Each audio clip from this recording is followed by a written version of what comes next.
Hey everybody, welcome back to another episode of Expats in Ukraine with your host, me, Corrie. Today my guest, she is known as Emonea. She is a Twitch streamer and content creator from Finland. What's up, Emonea? What's up? It's good to be here.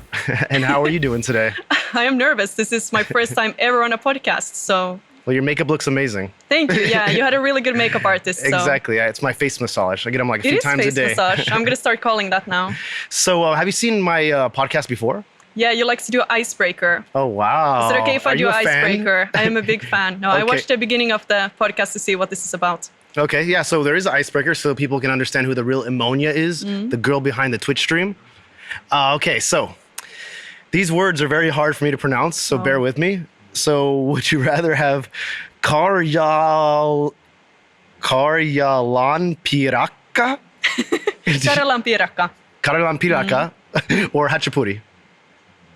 Hachapuri, remember that dish, that cheese bread thing we had in Belacerkva? Oh, yeah. No, I think Karjalanpirakka, I have to say. Because on top of that, you can put this like butter mix with eggs, and it's so good. But what is it, Karjalanpirakka? Karjalanpirakka is like, I guess, a pierogi.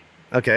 It's like a rice pierogi, and then on top of that you can put it's like a classic thing. You put like it's like eggs with butter, a lot of butter. Super good. So I have to say that one. Yeah, I thought it was something different, but yeah, Karjalanpirakka. Karjalanpirakka, yeah. Karjalanpirakka, yeah. It's okay. Next one. Koskenkorva, viina, or vishnivka. Vishnivka is like that red drink they have at Piana Vishnya. Oh, the one you tried? Yeah, and I got to try it as well. Yeah. Well, I'm not a big drinker, but I have to say Vishnivka. Vishnivka. The red drink. The I red will have drink, to say. yeah. What is this Koskenkorva. It's vodka. It's vodka? Yeah. Ah, okay. It's just straight vodka. Straight vodka, yeah. Oh, I thought it was wine. This is vina. Vina, yeah. Vina is, we call vodka like vina. Ah, it's a gob. I'm learning so much from you. I'm not an alcohol expert, so I could be wrong, but yeah, I think it's just vodka. Okay, so next. Gulf of Finland or Dnipro River? Which one was the first one? Finland? Gulf of Finland. What is that? Do you know what's in Finnish? It's like basically the waterway that's under Helsinki. Oh, I don't know. And what was the Ukraine option? The Dnipro River. It's the river here in Kyiv. Dnipro River. Yeah, I have been there. It's very nice. Yeah, it's nice, yeah. Yeah, and there's these big bridges. We don't really have those. I feel like that's something you see here and in America, maybe. Yeah, so do you swim in this Gulf of Finland at all? Do people swim there? It's too cold, right? It's like Baltic Sea. I don't know. Well, we like ice water, but I don't know. And you like saunas. Saunas we like. Yeah, we like saunas and then ice swimming. Yeah, you are Finn. But you're South Finn, right? Are you a South Finn or a North Finn? You're South Finn, right? I'm a South Finn, yeah. South Finn, oh. You don't like South Finns? North Finns are just built different, you know? Maybe. We have this word called sisu. Have you ever heard of it? Sisu, no. No, it's technically a word for like dedication and strength. It's a very famous Finnish word for, I guess it's a part of our culture, like the entire ice swimming and the entire war history and everything. So sisu, it's like this word for like dedication and strength. Yeah, because I did like a trip from South Finland to North Finland once. And yeah, we were couch surfing with these guys, Antti, in Rovaniemi. And yeah, he would always make jokes about like South Finns, how they're like different. Yeah, like city people. Yeah, I haven't been that much in Northern Finland.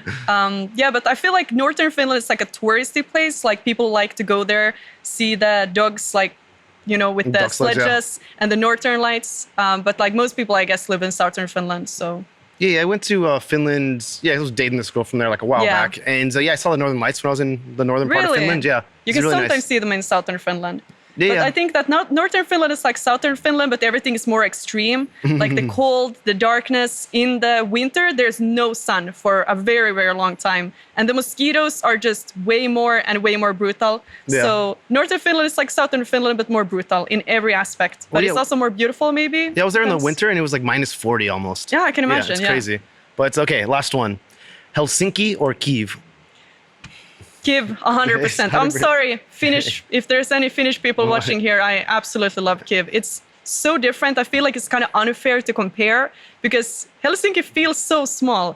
It's maybe like when you go to Lviv or something here, but then Kyiv is just huge. It's like an entire country, it feels like. So I have to say Kyiv. No, Kyiv's great. I love it here. I've been here 9 years, more or less. Yeah. And I know. I always wondered what is the reason I keep coming back to Kyiv for. Because I go on trips for like 3 months, and then I come back, and is there something special about the city? I don't know what it is, but you showed me around for the first time. I have been passing through Kyiv when I go to the east, because it's like a good spot to go from because when I travel to Ukraine, I have to go to Poland and then to Lviv.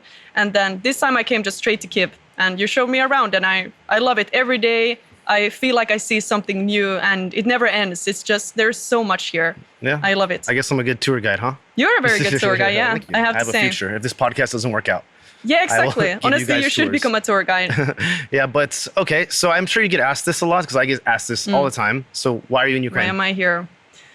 I wish I could say I was here on a happy vacation, but actually, even before the war, people don't really, I feel like you never hear anyone say, I'm here for a vacation.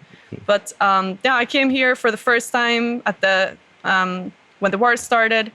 And yeah, I'm here to help in many different ways. This is a difficult question because I do many different things, but I'm not a hero. I guess I'm the one helping the heroes do things. So do you want me to get into what I'm doing here more specifically right now? Well, I'll tell you what, let's start from the beginning. So what was your life like in Finland? What was it like growing up in Finland? It's good. I mean, Finland is, I guess, considered one of the happiest countries in the world for a reason. Now, most people will not agree. Maybe they will say that we do have mental health problems and stuff like that. But no, Finland is really a good place to live. Maybe not fun to visit, but there is, you say there is free education and free healthcare and all of those things. Of course, it's not free because, well, it's coming from the taxes. But my favorite thing about Finland is that you can start to study anything for free. So if you feel like it's not for you, you can study something else. And yeah, I think that's the nicest thing is that you never feel like stuck in one thing. So the stronger you work or the more you work, then you get opportunities. It's not like money dependent what your future is, if that makes sense. Yeah. And so what did you know about Ukraine while you were living in Finland? Like maybe you learned something about it in school? Honestly, no. We don't really. I feel like it's about Russia a lot. It's not really talked much about Ukraine at all, to be honest. So I think this war has definitely taught people more about Ukraine than ever before because it's all, I can imagine even in America where you're from, Ukraine is probably not talked about a lot, or I could be wrong. Oh, no, not much at all. It's mostly about like Soviet Union. Exactly. It's all about Soviet Union. And I remember when it was in America, people didn't know what Finland was. And then when it said it's close to Russia, everyone's like, oh, okay. So I feel like it's kind of like that. Ukraine is not much talked about. Oh, yeah, totally. Like in the US, like I told you, it's the same. Yeah. And Russia is easy to find. It's like just a big landmass, like north of Europe. But okay. And I remember I talked to you many times. You hung out many times. Yeah. So I know the answers to a lot of these questions. Yes. But so tell me, you were in the military, right? Yes. In Finland. What's that like? What were you doing there? So when the war started in Ukraine, the first thing I wanted to do was to sign up for the Finnish military to get some military experience. And then I waited until it started. And then I was there for a couple of months as a military police to get like the basic training. Then I ended up fracturing my leg. And then we decided that I go home. And the moment I got home to wait for my recovery, I started helping Ukraine. So even before that, on the weekends, I did like money collections for Ukraine and stuff, because we do get sent home on the weekends, most of it, besides when I had guard duty, that military police do. But yeah, like the army was really, well, when you're there, sometimes you, of course, hate it. You're supposed to, you have to hate it. I mean, of course, it's very different from like actually being in a like real war situation, but it's really, really good. Sometimes I like to joke that it's like kindergarten with guns because it's a bunch of 18-year-olds because all men in Finland have to go. So most people go at 18, get it over with after studying. But I volunteered as a woman. And so you're there for a month as a woman. And during that time, you have to decide if you want to stay. And if you decide to stay after that month, you have to finish your service. So I still have to finish my service. I still have a few months left, but I feel like I got everything I wanted out of it already. Like most of it would be just guarding and stuff. So. And you injured your foot, right? Yeah, I injured my foot. Yeah. Yeah. How did you do that? No, well, a lot of women have this problem that when we get a lot of combat gear, like it just breaks slowly but surely. Okay. So yeah, it's a problem a lot of women have in the more physical jobs. So yeah, that pretty much happened. Yeah. And so after you broke your foot, you took some time off, right? No, I decided, they said you can do an office job to finish your service. And I said, no, I didn't come here for an office job. I want to do the service completed properly. So then we decided I will go home for the recovery time.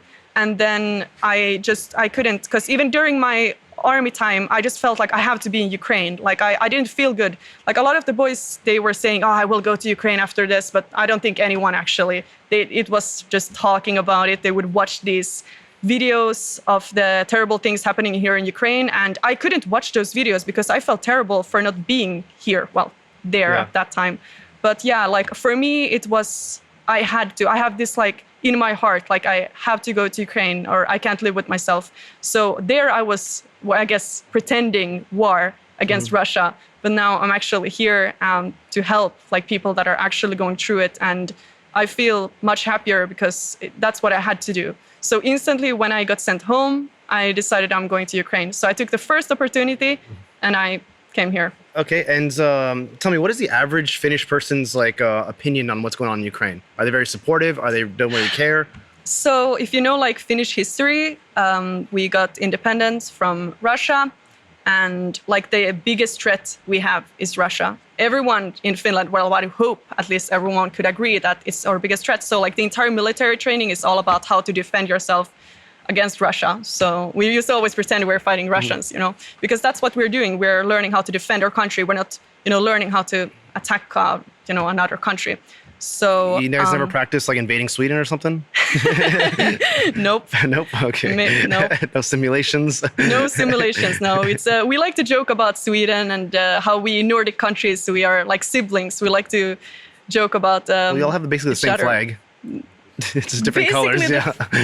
Well, yeah, actually, I haven't really looked into the flags that much, but no, we are joking about fighting Russians. So, of course, we learn how to attack, but it's attacking in like a defensive way. So, Finnish military experience is super, super valuable, especially for Ukraine situation, because I guess you could say Ukraine is a smaller country than Russia. So, that's why okay, so your question was that average Finnish opinion on Ukraine? So, well, I guess that answers the question that everyone, like some people, of course, will complain about going to the Finnish army, but most people understand why it exists. That's, well, I guess it answers the question in the way that we need it for, well, we want to stop. Yeah. So how we see things in Finland, I would say most people see it as like we have to stop the war in Ukraine. Otherwise, it will go further. As you can see, it didn't stop years ago here either. So it comes back. And yeah, I would say that's an average opinion. Okay. And what is the level of government support that, you know, Finland... Government support. Do you know that? I mean, if you don't know it, it's fine. It's just I never really heard anything about it. I know that they support Ukraine. So it's a very complicated thing because there is a lot of laws against helping military. You're allowed to have like humanitarian organizations and stuff like that. But there is like, I could be wrong about this, but how I have understood it is that you're not allowed to help Ukrainian military because it could be very problematic in the way that, well, then you could help Russian military or some, you know, terrorists, you know, like it's there for a reason, but you can do humanitarian help. But I don't know about the government. Like I do see sometimes posts about, I think Finland, like, I guess government-wise helping Ukraine, but most I would say is from, for example, the organization I volunteer in, Your Finnish Friends. They are, people are donating straight to the organization and then they help Finnish volunteer soldiers here, or, you know, they do a lot of different things, but that's kind of like their main focus. Yeah. So one of the ways I found you was like, you know, on Instagram, I checked out your Twitch. Yeah. And I think it's incredible what you're doing and what you did. I always brag about you to people. Really? Yeah. No way. Yeah. Wait, I was like telling my girlfriend too about you. Yeah. No way. Yeah, it's super remarkable. You raised $50,000, right? In how, 1 week? Yeah. So technically what I did was that, I wanted to help Ukraine, and I thought that, you know what, I'm going to ask a bunch of streamers if they want to collect money for ambulances. But why did you choose ambulances? Well, they're saving lives. So it's like a very cool thing because I feel like most people can afford to maybe donate for tourniquets or like medical equipment, but most people can't afford to donate an entire ambulance. So I thought maybe we can collect 5,000 for like some kind of bad ambulance, or then 10,000 for a good ambulance, and then 20,000 would be like a god tier ambulance. Yeah. But anyways, I put together a bunch of streamers, asked them, do you want to collect money for ambulances? And many people were first a bit skeptical, but then when the donations started coming in and everyone had a blast, we were watching each other's streams and had a lot of fun, then more people jumped on board. And at the end, we had maybe we went from 10 streamers to 20 streamers. And in around a week, we collected around $50,000. So I think the total amount was 54,120. Wow. I could, something around that. So yeah, in around a week, but we ended up pushing it a couple of days further, but yeah. Okay. And you end up buying 2 ambulances, right? So right now, the first ambulance I delivered with a friend to TACMED, the medics in the East. And then now we're working on getting another ambulance for them. And then we're also, if we have, depending on how much we have left, we're going to repair a third ambulance. And then we also got some jammers and, for ambulances and stuff like that. So right now we're working on getting the second ambulance that I never thought would happen. It's just insane enough to me that we bought a really good ICU ambulance that right now is saving lives here. And I asked TACMED, how many lives are you on average a day saving? And they said 17, I think. Wow. So for me, one life is already, it's priceless. So knowing how many, I was even on board on one of their missions, and I'm going to go back there to follow them on some missions and learn about evacuation and stuff like that. So how was the mission, though, by the way? How Tell the me missions? About that. Yeah. So, that was it was a heart attack case. It wasn't anything extreme. That's why I want to go back there, because I didn't have time that much. We were driving all night, had to go back to Kyiv. So, I'm going to go back there and see more, of course, war extreme cases. But, I think it's good for me also to see, I want to learn medical skills. I do have, the basics from the army or the Finnish army, but Yeah, I heard you took a Stop the Bleed course. Is that true? Yeah. I wonder how I ended up doing that, huh? Yeah, exactly. No. How'd you like it? It was awesome. Yeah, it's I knew most of the things, but I think it's not enough to just go through it once, even in the army. It has to be something you're confident about. When let's say you actually have to save a person. Let's say right now we get hit and I have to save you. Yeah. It's a stressful situation. Most people, their brain is gonna stop. So then I feel like it's something you have to be confident about. And the only way you can get confident is if you repeat. Yeah. So I was super happy. Thank you so much once again for inviting me. No problem. Rima's amazing. Rima, She's the one that did the course. Yeah. Yeah, Rima, what a hero. I look up to people like her so much. I have always said my heroes are medics. It's my dream. Do you know Hacksaw Ridge? Sounds familiar, but yeah, it's a movie about a medic that refused to use a weapon, and he saved a lot of people. People were very much against it. Now, I don't have a problem with people using weapons, absolutely not. But I mean, it's one of my favorite movies, and I have always looked at medics as my heroes, and I want to be one day. So I think the first thing I'm gonna do is go on board on some missions and see.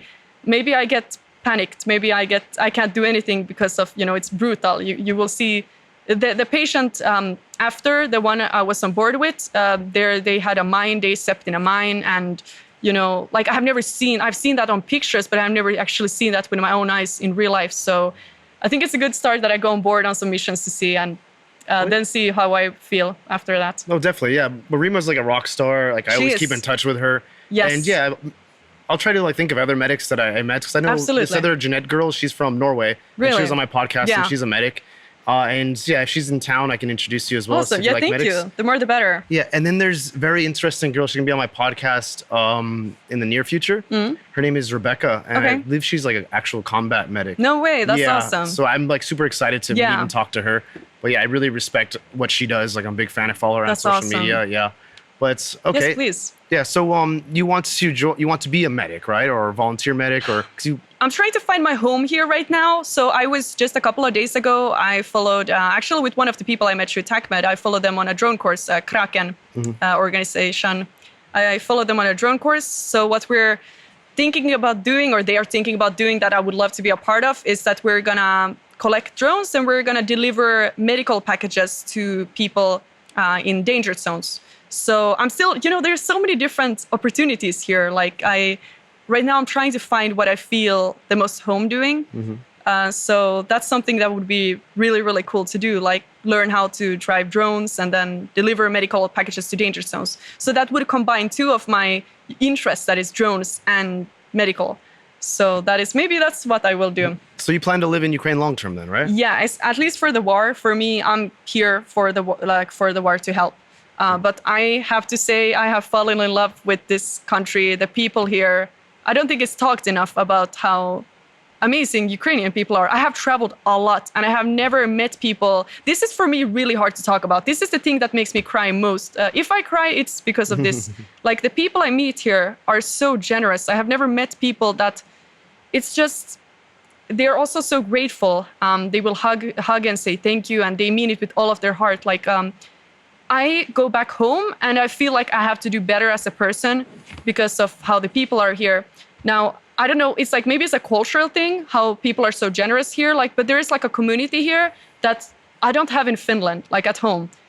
In Finland, people are so very individualistic and you pay for everything yourself, and that is, I guess, nice. Like there's nothing wrong with it, but yeah, really, I feel like I go back home and I feel like I have to be more generous and more kind. And I don't know why is that? Like, well, right now, because of the war, they give like a lot of respect for people helping, because you're literally helping in a life or death situation. And you, especially foreign people, because you don't have to be here. You can just be in Finland doing your Finnish things, So when you come here and actually come to a war zone and you're actually trying to help, people respect that a lot. I'm sure you've seen this as well. People really respect the heroes here as well, like the soldiers. They're very well respected. Of course. Yeah. It depends. It's very different, for example, here in Kyiv than in the East. You will meet very different people with very different opinions. I remember one time I was in Mykolaiv to help animals, and there was this there was these explosions around me. I had no clue what was going on, but technically there was drones going over our house and they were shooting them down. And I had no clue what was going on. But I remember thinking in my head that one more week and I get home. But then, because it was hard for me to sleep. But then I thought to myself that these people, they live here, they can't go home. There's no home for them. And then I slept. I slept because I accepted that when I go home, I will just feel bad for being there in safety while I know these people are here and they're dealing with that daily to day, especially in the eastern Ukraine. It's just a daily, like war. You feel the war so much compared to, for example, here in Kyiv. So my point is that I feel a bit stupid when people are coming back up to me and they are so grateful when these people here, it's their life. Like, of course, I'm happy to get some praise and appreciation, but in the end, I'm just a girl that is here helping, and meanwhile, these people, they are living here, and it's their life, everyday life. So yeah, I feel sometimes a bit stupid when people are so grateful to me. Yeah. So I used to work remotely for some IT companies here in Ukraine. Then after the war, I was in Portugal for some time. And I would come back and people would ask me, why are you going back to Ukraine? You're like in Portugal, you're living like a nice life over there. Exactly. It's a nice city. Why you come back to Ukraine? And I go, well, first of all, I have a lot of friends here and they can't leave, like especially the guys. Exactly. They're not able to leave. And how can I say like it's too dangerous over there? My friend's like, there. Exactly. It's like I don't care about him. It's too dangerous, but okay, bye. Yep. Like I'll be here, and I feel like I'm not Ukrainian. Yeah. I have no connection to Ukraine, by my parents or anything like this through my family. Same. But I just feel so comfortable here, and I feel at one with the people. And yeah, I feel the same. Yeah. I feel like one with the people. Like I haven't really had bad experiences. Like people are not only grateful, but it's not even that they're grateful. They're just very kind, like to everyone. But I feel like maybe Ukraine has definitely in some places had it pretty rough. So I feel like all they have is each other, because there's a lot of poor places, and then you kind of have to survive off each other. In Finland, we have things so well. We can sit at home in our little box and play games, and we don't even, sometimes have to work. And here, that's not an option. So you have to have community. And I think that's what I love about it here the most, like how people are so socialized and connected. And I also have friends here and they can't leave. So I feel dirty being at home in the safety of Finland. So of course, because I think you asked if I want to go home or how long I'm going to stay here. For me, I can't move on before the war has ended. because I'm just going to, in the back of my head, think about the people and the animals and everything and feel terrible for being back home in safety. So when the war ended, then you can ask me again and see if I will stay or... But why are you so passionate, especially about Ukraine, when, for example, there's something going on in Israel? Yeah. Oh, well, I get sometimes people are upset at me. They will ask, why you're not helping Palestine, Israel, or whatever. But for me, this war is personal because it's Russia attacking a country, Ukraine, and we need to stop it. It's personal because Finnish people, or I at least, believe that if it doesn't stop here, it will go further. Like usually capturing doesn't just stop in one place. It goes further. So like, let's say if Russia wants to restore Soviet Union or whatever, then, well, Finland was not part of Soviet Union, but we were under Russian rule, and some Russian leaders say they want Finland. So it's about defending my home country as well. For me, what is, I'm not going to go talk about my opinion on the entire Palestine-Israel situation, but it's not personal, and I'm only one person. I have to pick my fights. I can't do everything. I can't save the animals and nature, and I can't start world peace. I have to like pick my fight and put all of my energy into it, and that's why I chose Ukraine, because it's personal. Oh, it's great that you're here. You're doing so much good work, and Thank I really you. love your story. It's so unique. Thank you. You raise money through streaming, and you come here, you bought the ambulances, and also you're doing stuff with animals, right? Yeah, I help animals. So I did some money collections through Twitch once again for animals, and then with me and my friend Yasya in Mykolaiv, we buy everything animals need. So I think the next collection is either going to be a drone collection or for animals. But yeah, like I do many different things. I like to mix it up a little bit because, well, helping animals is not going to end the war. Well, the animals are suffering because of the war, but it's not going to end it. But I still feel like I sometimes want to do that, if that makes sense. So first I did animals, and then like your Finnish friends is the one I work with, or, well, technically how it works is that because I would need a permit to collect money. So all of the money goes to your Finnish friends that have an official money collection permit in Finland. Yeah. And then we have like a deal that then I can say, for example, okay, this money is going to ambulances, and then they help us get the ambulances. So that's kind of how it works. Do you know Noel? No, Talk? I don't think He was like on my podcast. I think, you maybe follow him. He's part of Nordog. Noel. He's from Switzerland. He does animal evacuations. Oh, yeah, I think I follow him on Instagram, yeah. Yeah. I think I could be wrong, but I think he said they have some cheap food for animals in Kharkiv. Is he in Kharkiv? I believe, he's based in Kharkiv. Okay, I think, I talked to him because he's also helping animals. And if I do an animal like collection for helping animals, then I definitely need people like him to work together with, because, well, the last time we collected money for Ukraine, it was 50,000.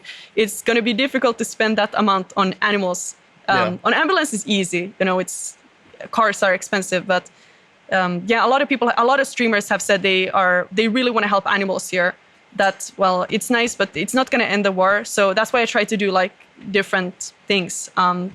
If I could collect money for a tank, I would, but but you can't really do that because of the laws that you can't help military. It's like lethal aid. You have to only do like non-lethal aid. Yeah, you have to do humanitarian. Okay. So that's the thing. So I have to. It has to. Sadly, for now, I can only like help humanitarian aid-wise.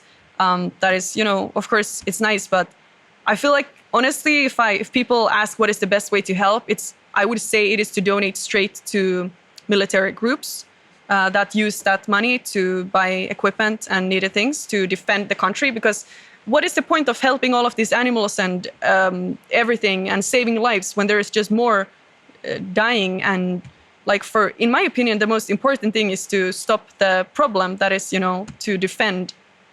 And I'm trying to figure out ways to do that, if that makes sense. That makes sense, yeah. Yeah. But I guess I forgot to ask this, but what were your first impressions when you came to Ukraine? It's like a lot different than Finland. Like, for example, I think I told you this story already. So I had spent a winter in Finland, and I came back to Ukraine, and I was saying like, I spent a winter like in Finland, and I came back to Ukraine. I was like, I'm gonna do the rest of the winter here, and they're like saying, it's 2 different winters. And I was like, what do you mean? It's like over in Finland, that's like first world winter. Yeah. I was going down like a slope. Yep. And then there was like this truck going up the hill, and it was throwing rocks onto the street so you don't slip. Yep. Yeah, over here, it's like nobody hardly anybody like plows. Yeah, it's like there's like slippery, icy, areas of the city. Like there was this video, it was like this viral video. It was like on Andriivski Spust. You know where this is? Andriivski Uzviz. So it's like this huge hill. Okay. Yeah. Anyways, so there was this girl. She was trying to walk up the hill and she kept sliding down. And she kept trying to walk. She kept sliding down. She tried to crawl and she was sliding down. And it was like so funny. It went viral. And I'm like, oh wow, I know where that is. But this is basically a third world winter, I call it. And you have to prepare for it. It's nothing like Finland. Okay. Yeah. I mean, I haven't really experienced winter here. I have been here kind of at the end of winter. But so wait, well, the question was like when I came here, how what were your was. first impressions, of Ukraine? First impression. Okay, so I think I was very surprised how normal things were in some places. And this is something we talked about before the podcast. Like you said, let's save this for the podcast. Yeah. So I came here and I came to Lviv, and Lviv was so normal. It was like being in a pretty peaceful country. And I was surprised because, when I watched the news, there's just bombings and everything.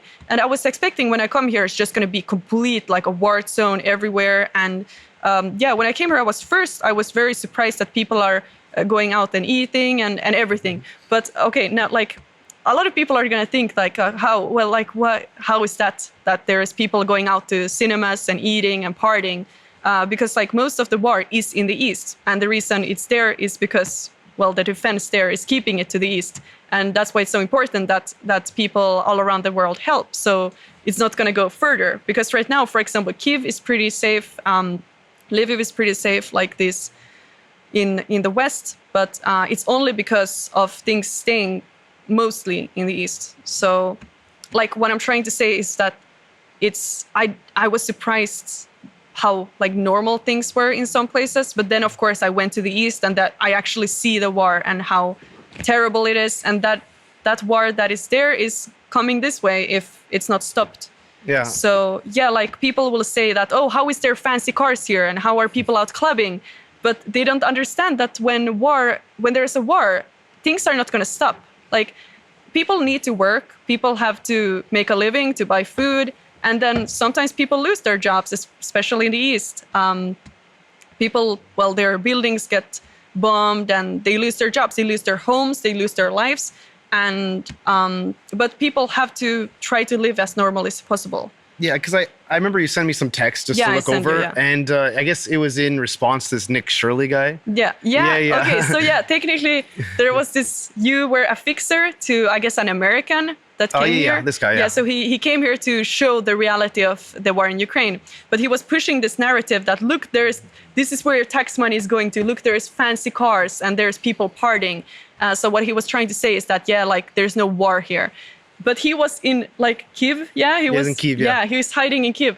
And then when you said go to the east, he said no, right? Yeah. He felt unsafe even in Kyiv. Yeah, because I remember I'm like, he felt unsafe. Yeah, even in Kyiv. Of course, because there are sirens here and there is explosions, of course. But I mean, Kyiv is very big. For now, luckily, Kyiv is not very dangerous. But once again, that can change if people stop supporting Ukraine. That will change really fast. So people have to understand that just because things are okay now in Western Ukraine, it doesn't mean that will. There's no war here. Yeah, exactly. Like the only reason that right now things are okay here is because there's people sacrificing themselves in the east, and Ukraine needs foreign support. I mean, that's why it's also once again so personal to me, because if Finland was being attacked right now, then we would not make it alone. We would need the world's help. You're from America, right? Like a lot of Americans, they feel like, America.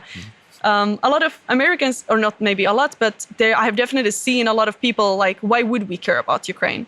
But that's why I was so happy to meet Rima, the person that did the bleeding course for us, because she was talking about how, it's about defending democracy and freedom. And that's one thing I wanted to say when I came here.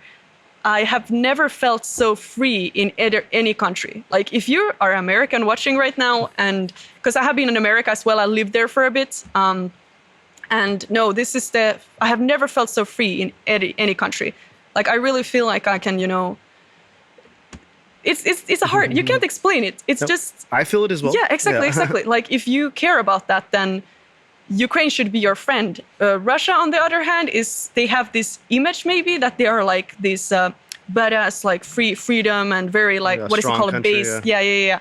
But the reality there is that it's easy to talk that the grass is green on the other side when you actually haven't seen the other side of the grass. But like there, you can't say things without, you could get killed or you could go to jail. You could go to jail. You will go. And it's funny when you see these influencers that say something pro-Ukraine, like talking about Ukraine, and then a few weeks later, they're in the front lines with the Russian forces and they are saying, oh, these are the heroes, because they are forced to do that. Otherwise, they might go to jail or something. But yeah, like, you know what's interesting to me is that I have got messages, because I share sometimes the terrible things that are happening in Ukraine, and I get messages from Americans, especially, or Canadians, saying, thank you for sharing this, because I had no clue. And they're very angry because their media is not showing it. So I feel like the media they are shown is that they shouldn't care, like especially like Canadians or Americans shouldn't care about Ukraine. But yeah, that's like the second thing here was that I realized was how free I feel here. And of course, besides how amazing and kind and generous people are here, like you can go to a store and if you ask, they would probably give something for free. No kidding.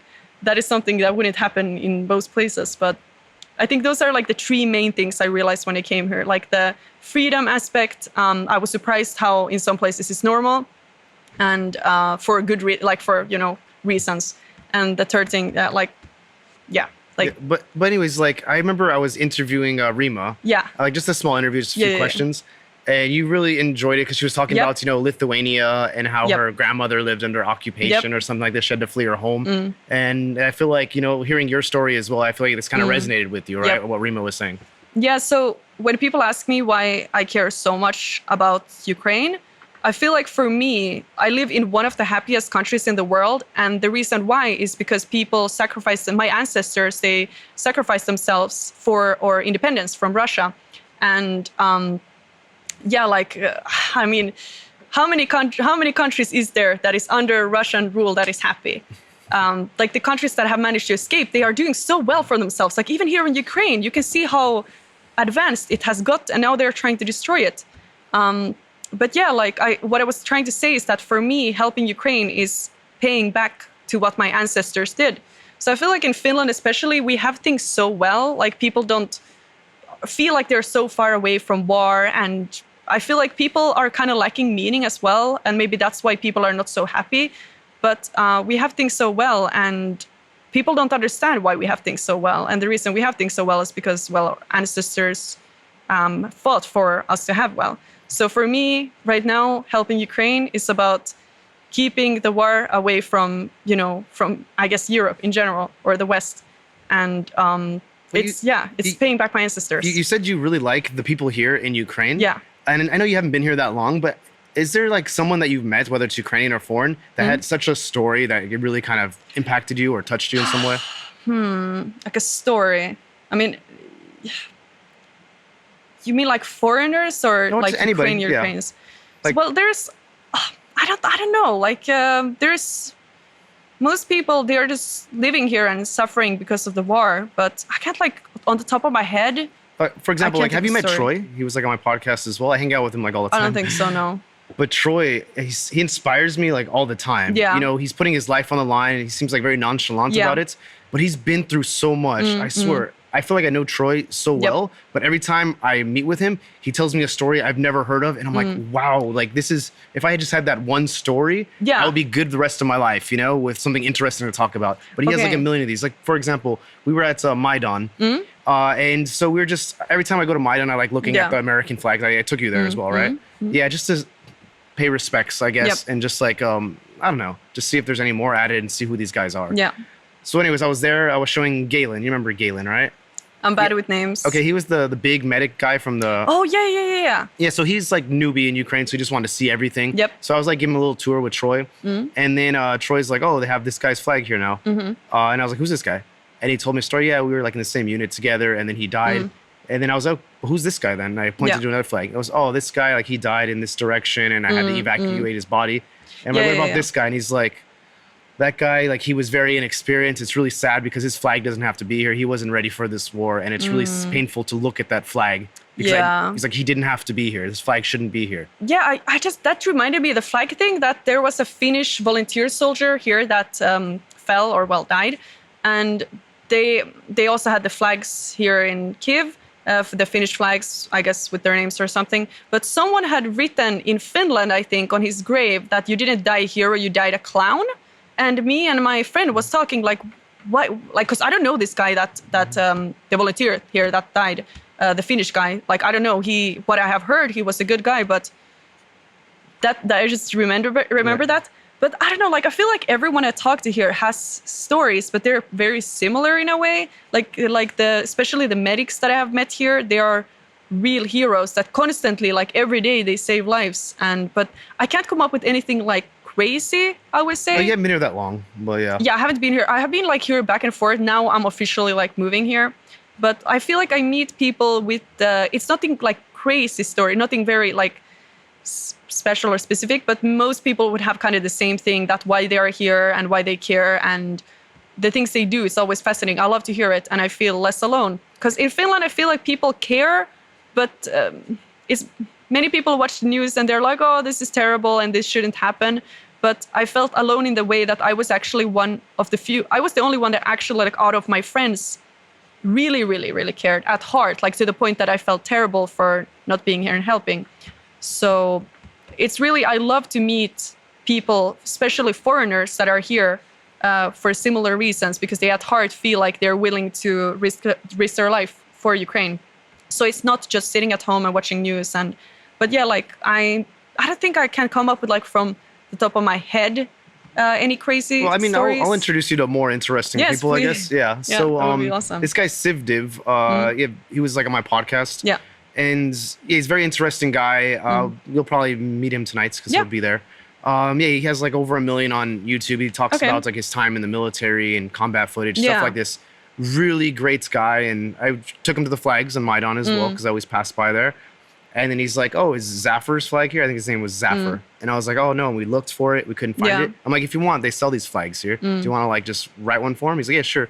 And so he like wrote his name and then he wrote like the year. And he wrote kind of like a little inside joke they have. And then he just put it down and it was just crazy, you know? Like he lost a friend. I'm like, how do you feel? He's like, sad, you know? Yeah, no, it's, you know, when in the beginning I have felt like I had so many stories about being here and stuff. But now I feel like it's things, you get used to terrible things. And I feel like here everyone has a story, especially if you go to the East. Like everyone's life there is, you could write a book about it, I feel like, almost. Because I remember listening to my grandparents when during war, they escaped, they were little children and they could see, you know, dead people on the ground. And I remember like, I never thought, I thought, because I have always wanted to go to the army.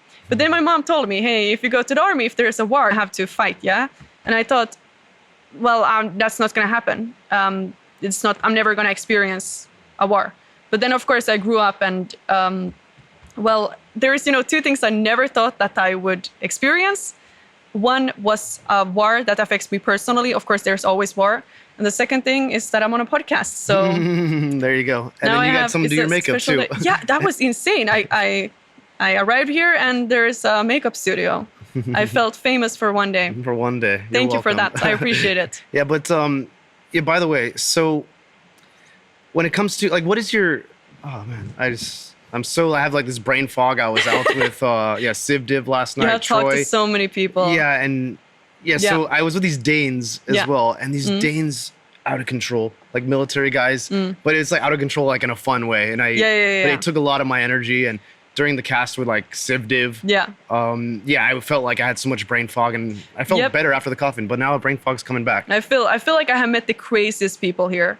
Like sometimes you will meet people that you wonder, do you even want to be alive? Because they do so crazy things. Like this one journalist, I'm not going to say the name, but we talked about, like he does the craziest thing. He will go on evacuation bus and just be like filming, and he's like almost getting bombed. And I have met the craziest people here, but I also talk a lot about this with people, that you will meet the best and the worst people in war situations. And it's really true. But yeah, I can imagine like one thing I have to say about Ukrainians is that I have never seen anyone party like that. Like they will drink so much until like 4 a.m. They will sleep for a couple of hours, wake up like nothing. I have never seen that before. Maybe it's a coincidence that I have been with these people, but because I don't really drink. Yeah. I go to sleep at 12 and I wake up and I get my beauty sleep. But people here, the part like I have never seen that before. Yeah, no, it was quite funny. So so that time I met with Civ Div and the Danes and Troy and all this last night. So yeah, I met with them and I'm like, oh, I was supposed to meet with this girl from the university because she wants me to do like a lecture. So we're just going to discuss what the topic would be. And so I was like, okay, I'll introduce them because I'm already with these guys and maybe she'll find them interesting. She had the utmost respect for all these military guys. And so we went for a walk, we talked, we hashed it out. I'm like, oh, do you want to have like a drink with us? And this is when I met the Danes for the first time.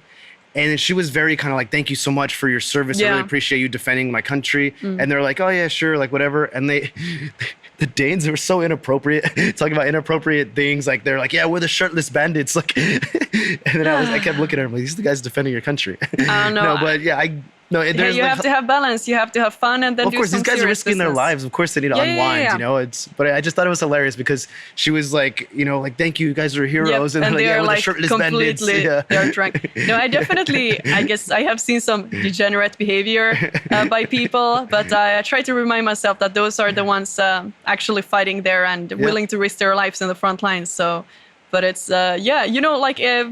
you see different sides of people, especially here. Yeah. No, I just, I know these foreign people that come, like, I just really respect them. And I really like to find an interesting story, interesting people. And I like to keep my network, keep a network of these interesting people. Because I feel like it helps me grow in like many ways. I'm learning so much. Of course. And you're part of my network now. And I really enjoyed your story. I felt like it was super unique. Even when I introduced you to, what's his name? Nick. The one we did like interviews doing that docuseries. Yeah. Even when I introduced you to him, he was like, "Oh wow, like what a story this is." Yeah. So I still have to get in touch with him to see when they're going to film it. By the way, but yeah, it was. You do have an interesting story, and you're helping Ukraine in such a unique way, and I really respect you. Yeah, I guess it's unique. It's like I try to humble myself here because when people hear my story, they're always like, "Wow," especially like in Finland or something, foreigners, but. Yeah, I guess it's unique. You haven't really heard. I actually talked to another Twitch streamer that is now a sniper. Really? She's with some Finns, actually, yeah. She said she just had her first sauna experience. So, like, I had to... It was from one of the guys you introduced me to when Rima had the lead course. Oh, his name is Cole, I think? I don't remember. Yeah, I think Cole, yeah. He said there's a Twitch recently. Streamer... I found her on Instagram. I messaged her and talked to her a bit because I thought that's so cool. Another Twitch streamer because I have never met another. Like this is the thing. Like I don't like. I told this to you when people ask me what I do for a living. I like to say I'm a waitress because technically it's true. Even though I'm kind of right now a full-time content creator, but it's not something I'm very proud of. Like I don't want to die and be remembered as a Twitch streamer. Like don't get me wrong. I love streaming. I have an amazing community. I don't even know how to thank them. They are so generous and kind and fun. Like we keep things positive. And I love playing games. I've done that ever since I was little. So it's like my dream job to play games for a living and talk to people. But it's not something I'm very proud of, if that makes sense. So now when I have been able to combine something fun as gaming with like something meaningful as helping Ukraine, I feel like I have won in life, personally. Like sometimes I still feel like it's not enough. I feel like I have to go out there and, grab a rifle and, fight. But yeah, no, it makes me very happy to, now I can be more proud of it.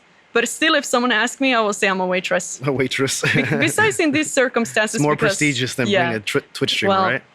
Yeah, I mean, you showed me some of the fan mail you get as a Twitch streamer. Let's not talk about it. It's the reason I keep my DMs closed. But now I keep them open because then I meet people like you, that we can do good things together. But one thing I want to say about you, because you're, I guess, a content creator as well, why it's so important that there's people like you is because you also show how Ukrainians are, like, as people. Because, for example, you just took me to film for an ice hockey team, like a brand new ice hockey team here in Ukraine. And I never thought about how important that is because these people, Russia is trying to destroy kind of like Ukraine's identity.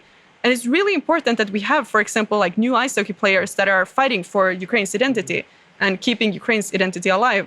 So, everyone has like their role to play for Ukraine, I think. Like my role, I guess, right now is to collect money and then deliver important things to people that then can use it to, I guess, save lives or whatever.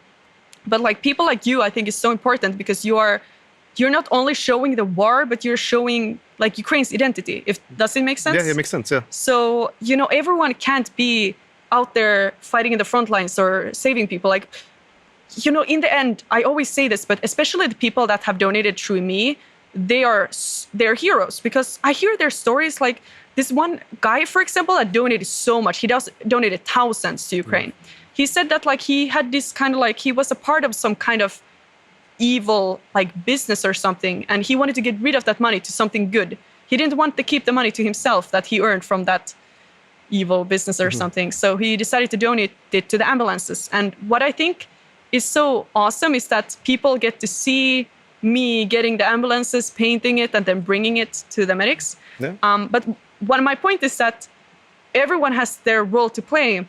Like the donators are really, doing most of it. Like I'm just a courier. I wouldn't be able to do anything without people donating. But yeah, like everyone has their roles to play. Some people have to donate. They're working 9-to-5 jobs. That is rough. I don't know if I could work a 9-to-5 job like in an office or something, because this is a completely own topic, but like everyone, we need different people that help in different ways. So you are, doing a lot of content about Ukraine and its identity and stuff like that. And I guess I'm playing games to collect money for buying important things. And some people are out there fighting. Well, I just want the world to know with my content, I just want the world to know that Ukraine is more than just a war. Yep, exactly. That's what I'm trying to say. People live their life here. They have a unique culture. Yep. They have, interesting cuisine. I don't know. I just want to show. I know it's identity. The identity, exactly. And with the hockey team, culture. So the Kyiv. What's the name of it? No, please. Kyiv Trizub. Kyiv Trizub. 3 teeth. Trizub. And which city did you travel to with me? You're such a bully. Bila Tserkva. Bila Tserkva. Bila Tserkva, there you go. Yeah, he wanted me to make a video where I represented what we were doing. We took maybe 10 takes and I gave up, because he's a natural, this guy. We still didn't get the right take either. No, we didn't. No, it never happened. But that's why you are the one sitting in that chair and I'm here sitting in this chair. But it's funny because I'm live streaming every single day and I'm not really nervous because I'm so used to it. But the moment the cameras are rolling and I have to say something important, I get so nervous. Even though you can cut it out. Like right now I could sit here for 10 minutes completely quietly and you could just edit it out. But I still feel I have this pressure. But I feel like it's impossible for you to sit quietly. I know. That is true. That's why I'm a Twitch streamer. Yeah, exactly. But you make my job easier. We all have our jobs, roles to play, and you're really good at this. You're really good at talking to people. I said that when we were doing the bleed course together, I said that we should hire you to not rescue people, but you should be there and tell them everything is going to be okay. Fine. What's your dog's name? Yeah, you're a good talker. You're a good talker. But you're in a different way a talker than I am, if that makes sense. But yeah, I have a burning passion for things so that's kind of why I also help, because for me, it's my medicine, because I get very angry if I see something that is wrong. And if I just sit at home, I'm going to be angry and look at terrible things, but not doing anything, I will feel terrible. So it's like my medicine to help, if that makes sense. Well, yeah. But yeah, I'm a talker. I have a lot to say and a lot of opinions, and oh, you have a lot of opinions, that's for sure. Yep. But no, what you're doing is great. And I know you don't feel like, you're doing anything. You could do something in a bigger capacity. More, yeah. But what you're doing is enough. It's more than enough. Thank you. Yeah, I mean, and also me, I'm, like I told you before, I'm in this networking phase. But in the end, I understand something about me. I'm just interested in people. Yep. I think people are very interesting. And when I find someone that has an interesting story, I just want to hear it. I want to sit and talk to them. I want to listen to them. I want to maybe put a camera on and share this story with, a wider audience. So yeah, fortunately for me right now, I do have an audience that is actually interested in my content. And I really love that. I'm so grateful for, my channel growing the way it has grown. But yeah, so I know that you said you want to do something bigger and you have military experience. Would you ever consider joining the Ukrainian army? That's what I want to do. But I think there is it's complicated because I have a really big family, a lot of friends that are very worried about me. But I mean, they are not trying to stop me from being here. But out of respect to them, I try to stay somewhat safe. But then there is I don't know if I can call it ego, because it's not really ego, but it's this thing. I don't know what it is, but it wants me so much to join the military and do something really practical. I'm a very practical person, if that makes sense. For example, working out, and I want to do a military job. But then I think at the same time, the best thing I could do, because I have a platform that I have worked on for many, many years, I should use that. So like I'm trying to combine somehow this collecting money through gaming with like also doing practical things. So that's what I'm kind of like trying to do right now. For example, with the ambulance thing, it was important for me that I bring the ambulance and I show the entire process to, earn, I guess the donors And it motivates trust. people. Yeah, so people understand exactly. Because they see it's happening. It's really, really happening. They can ask questions and everything. But for me, it is so important to also be a part of the delivery. And now that's why I also want to go on some evacuation missions and learn how to save lives. Because, hey, maybe I have like internet careers or like content creator careers are such a gamble. You could like get banned. Right now, I'm shadow banned on Instagram because a bunch of, I guess, Russian bots have reported me for speaking out. But yeah, like you could lose your internet career at any time. So I feel like for me, as long as I have this opportunity to collect money, that is what I will like focus on. And then I will do the deliveries and maybe go on board on some missions to see what they're exactly doing and saving of lives. So, but like on the side, I'm still gonna try to get some kind of like practical job and learn medical skills, drone. I was just recently on a drone course. But I'm also, right now we have like a puppy that, so there's this guy in Kyiv that I guess some pro-Russians decided to, I don't know if I can say this, like they technically slit his throat because he was a soldier. So he has a dog that is a German Shepherd that we are right now training to be a K9, a police dog. That is something I'm going to have to start doing now. I'm going to have to start training this dog. So that is like once life is taking you places. Yeah, but how do you train the dog? Do you just hide drugs in the house? No. So technically what we're training the dog to do is to find explosives and find fallen, mainly soldiers, to bring them back to their families. So, I'm learning right now how the training is done, but what I know this far is that technically, like, we put, for example, boxes on the ground in a row, and then in one of the boxes there is, for example, like a clot of a fallen like soldier or something, that smells like a corpse. Yeah. And then we train it by rewarding it when it finds the smell. It's positive reinforcement. Yeah. But there's a lot of that goes to it. For example, I have to make sure it never picks up anything from the ground because, if it's looking for explosives, then you don't want it to pick it up from the ground. Yeah. So, I guess right now I might become a K9 trainer because we have this puppy that's right now we're trying to figure out what to do with it because we already have 5 dogs in the house. It seems like you want to do like 10 things at once. I know, yeah, that's the thing. But that's what I'm trying to find my place here right now. But then there's also the part that I would love to, either like assemble drones or then actually like drive drones. I guess you call it flying drones. Yeah. But then, so right now, what really, really like stuck to me was the delivering medical supplies with drones. Because the reason why it really stuck to me was because I could collect money for drones, and then with the drones, I could actually do something important. So that would like combine everything, if that makes sense. Yeah. So I get to do all of my interests. I get to Twitch stream and play games for fun. Then I get to learn about drones, and then I also get to do the medical thing. So it kind of combines everything. So we will see in a couple of months where things have taken me. But right now the dog is kind of like, I'm actually going to Dnipro soon in a couple of days. Mm-hmm. And like I need to probably take the dog with me because we have a dog now that the owner can't take care of it because he almost died. So, yeah. But what do you think that people people watching this that say they've never been to Ukraine and you've been here a short period of time, you know some things, but what is something that you wish more people understood about life in Ukraine? Like you mean like about the identity or like about the war? Just or anything, just about life in Ukraine. People have to understand that, like I already said this, but when there's a war, things are not going to stop. The fancy cars are not going to disappear. That doesn't mean there's a war. Like there isn't a war. So like people, I think the most important thing for people to understand is that most people here, they're just trying to live a normal life and go to their job while there is missiles falling down.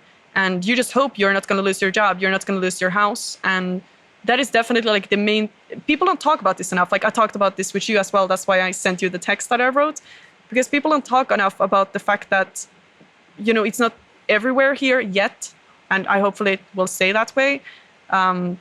But that's definitely like wherever you are in the world, the reason we have to keep the things like in, get it away from here completely. Like Sivdiv, he had this video, and after this whole Nick Shirley situation, I shared like a clip from the video, and he talks about just different aspects of life in Ukraine. Yep. And it's like war versus life. And this guy, he's been in YPG, which is this Kurdistan military unit, as well as YBS. It's like all in northern Syria, kind of Iraq, kind of that area.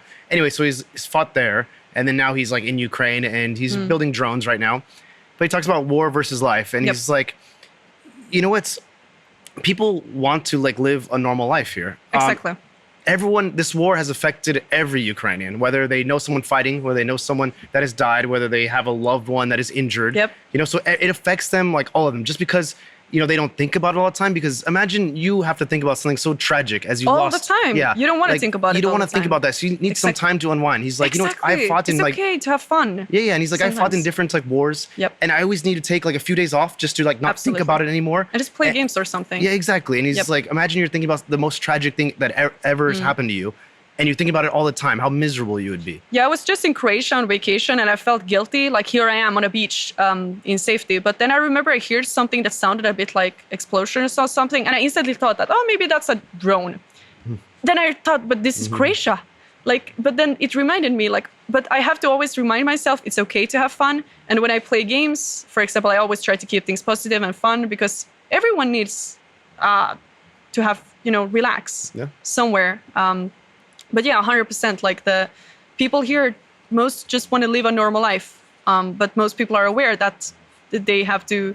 The war has affected everyone. Yeah, it is affecting everyone. I mean, the worst thing is that when people lose their loved ones, if you lose your own life, of course. But everyone here is affected. Even it doesn't matter where you live. I mean, even if I go back home right now, I'm affected by this war because I know people here, and you sometimes lose people. So luckily, I haven't yet lost someone that is very close to me, but it's always lucky as well. Yeah, exactly. But it can happen any day, and that's why I have to appreciate every single day. Like every single day is a gift, and because when I came here, I had to accept that I might die because I had this image that when I come here, it's going to be everywhere, war everywhere. But like for example, here in Kyiv, it's pretty safe right now, luckily.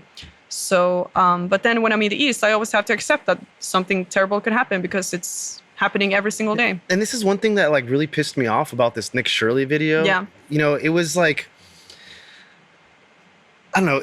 It's not a game. This is not a game. Yep. This is not like where you just like make a meme about like not supporting Ukraine and then it's funny, you get views and whatever. No, people are dying. Like if Ukraine loses support, more people will die. Yeah, so the Nick video was the one where he's showing fancy cars and saying this is where tax money is going to. So he was trying to convince people to not help Ukraine because he's saying it's a scam. But hey, I'm not going to say everyone in Ukraine is perfect. Of course, there's going to be people that take advantage of a terrible situation. But you can always find an organization that you trust that is very transparent. And there is never an excuse to not help. Like even if there is terrible, you can always prove and look, there is corruption and look, there is scammers and stuff. And you can look at, show them and be like, yeah, this is why you shouldn't help. But that is so tunnel visioned. Like that is not an excuse to, not help. So let's say in America right now, there would be dropping bombs. You wouldn't say that, well, it's not in my state, so it's none of my business. And you wouldn't, second of all, say that, look, there is rich neighborhood in California. There is no war here. And look, there's corruption because here is some government clips of corruption. You wouldn't say that kind of stuff because that is so disingenuous. Tunnel vision. Yeah. It doesn't make any sense at all. Of course, just because there's a war here, it's not gonna, all of the fancy things are not gonna disappear. It might if the things doesn't stop, but this guy Kalen, who I did the interview with about talking about who this Nick guy is, from my experience, Kalen actually did an interview with Nick. Nick agreed to go on the interview. Yeah, mad respect for that, but he was unprepared. Yep. So Kalen asked him about I saw a comment on Twitter saying that you went to the East. Like, where did you go in the East? And he's like, Nick's like, Bucha, isn't that East? And I was like cringing, and Kalen's like, it's just a 20-minute drive north of Kyiv. Yeah. And he goes, oh, I thought it was east. So he was really nervous when he was here too? Oh, yeah, he was he heard his first air raid alarm, and he's like, oh, he's calling. He's like, oh, what should I do? Should I go to the basement? I'm sorry for laughing. Yeah, no, it's fine. And I gave him some Telegram groups where you can kind of monitor what's going on. I said if there's drones in the air, if there's ballistic missiles, then maybe you should consider taking cover. If it's just some MiG flying around Crimea, and it's an air alarm for the whole country. And sure, it's dangerous because these are hypersonic missiles, but the chances are very slim that it'll go. It's a big country. Yeah. It's a big country. Like, that's one thing I have to say, a difference on the East and here in Kyiv is that here in Kyiv, there is an air alarm and people are like, oh, let me go and cover.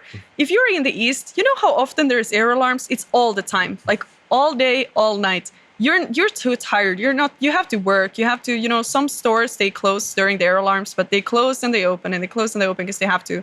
But here it's like, I remember the first time I heard the air alarm, I'm also like, well, now I'm going to die. And I was nervous. But then when you hear it all the time, you really stop caring, especially in the East where it actually is all the time. You don't have the energy to care anymore. You just have to move on, and you can be in the store. There's an electricity cut and you keep shopping for bananas and their air alarm is screaming and you're pretending like it's not happening because it's all the time. So like, I do understand his name was Nick, yeah? Yeah, Nick. That's the first time here. Must be scary to hear the air alarm because it's like, that alarm, it's scary because it means there is a potential. But he should share like this content, like how he felt like, oh, there's an air alarm and this is like my experience. It was kind of like scary. Yeah, but no, he didn't. He's like, look, this is where tax money is going. Yeah, and he looked like ridiculous. So confident. Like, I honestly, it made me so angry. It made me so angry that I almost uninstalled Instagram and I wrote the entire text I sent to you. I'm like, why is this not talked about? Because people don't talk about why some people are still partying here and stuff. Like, but yeah, that's ridiculous. Well, yeah, we're just about out of time right now. So is there anything that you want to discuss that we didn't cover? There's so much I want to discuss. Did you have any questions? Like more questions. Okay. Did you have any? I think we covered like everything that I wanted to go over. Oh, I guess plans for the future. The war stops.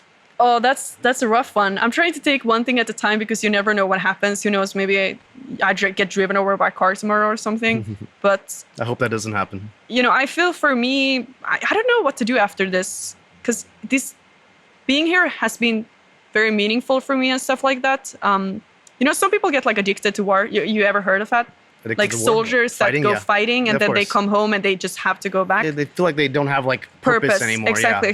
That's why I'm concerned about a little bit. Like, what am I supposed to do with my life now, like after the war? But I think Ukraine will go through a rebuilding phase. Probably just family, like hopefully start a family. So that's the plan. That's the plan? We see. Maybe. I mean, I'll be in Ukraine either way. Like, this is my home. I've been here so long already. Yeah. I love it. There's going to be like a rebuilding phase. I'm most concerned. One of my guests brought this up and it kind of made a lot of sense to me. I'm also most concerned if the war ends and Zelensky decides to step down because he's not like a power hungry guy. I feel like he did like the best he could. And I feel like he looks very exhausted, when he's talking about Ukraine. I feel bad for Zelensky, honestly. Like, I hear so much stuff in the East. People will say like everyone hates Zelensky. And then here I feel like people are more for Zelensky. I feel really bad for him because no matter what he does, people are not going to be happy. Of course. But I mean, as long as he doesn't give land, I'm happy. Like that is the last thing you should do. There's no way that they're just going to give some land and they're not going to come back. They are going to come back. That's what they did with Crimea and everything. Like they came back later. And then they signed like this Minsk agreement to stop the fighting, but then Russia would still continue to shoot and lob artillery. Well, I'm very happy right now that people are more accepting that they are allowed to attack Russia as well. So it's, the war is not only, but some countries. Yeah, but like it's getting more more. So it's a very, very good thing because now Ukraine has land to trade. It's not like they're attacking, for example, Kursk just because we want to attack. It's to trade land. But that's Zelensky. I think a lot of people talk too much about Zelensky. I think the focus should.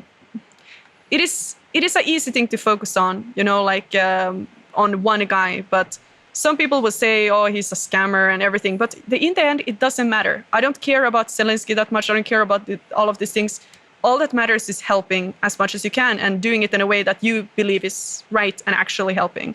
Of course. So I think I don't really talk that much about like the government and Zelensky and all of stuff because I'm tired of it. I'm tired of arguing about if it's a scam or if it's, is there corruption and stuff like that. For me, it doesn't matter because I'm just here to help. So it's great that you're here. I mean, it's great that you're on our side and continue doing what you're doing. Emonea, Emonea, I'm a big fan of yours. Thank and you. If you ever need I'm a anything, big just fan let me of know. yours. Yeah. Oh, thank you. I have fans. But anyways, so yeah, we'll talk after like the podcast, introduce you to like some people that were here today. And so thanks for coming on. I'm gonna do the sign off right now. So by the way, if you want, you can look into this camera. You can plug any charitable organizations you're a part of, or this camera right here. Yeah, that one. Well, I guess that's on Instagram. You found Emo. Then on Twitch, I am Emonea. So it's Emonea.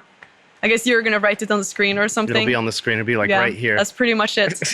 And hey, and what about this? Your friends? Your Finnish friends. Oh yes, thank you so much. So your Finnish friends is the organization I work with. The reason I love your Finnish friends is because they're so transparent about everything they do. So when you donate to them, you know exactly what is happening. They're showing pictures and everything. So yeah, your Finnish friends, if you are looking for a way to help, absolutely check them out. And no matter who you are, whatever you're doing in your life right now, there is ways to help, and look into different organizations and look into different ways you can help, because there is ways. And yeah, just find an organization you trust, and I would appreciate you. Well, very well said. Well, thank you so much for coming on, and thank you at home for watching this episode of Expats in Ukraine. And if you want to chat with Emonea, you can comment down below. All of our information about our Twitch and our organizations will be in the description of the video. Also, if you like this episode, give it a thumbs up. And if you want to see more interesting expats in Ukraine, why don't you give that subscribe button a hit? And yeah, I'll be here for the live premiere, so I'll be chatting with you. I'm probably chatting with you right now for the live premiere if you're watching. But anyways, Emonea, thank you so much for coming on the cast. What I'd like to do is shake the hand of the guest over here. Oh, really? Over here? Right here? Right, just right here. Right here. Well, thanks for coming on, and you can give you a hug.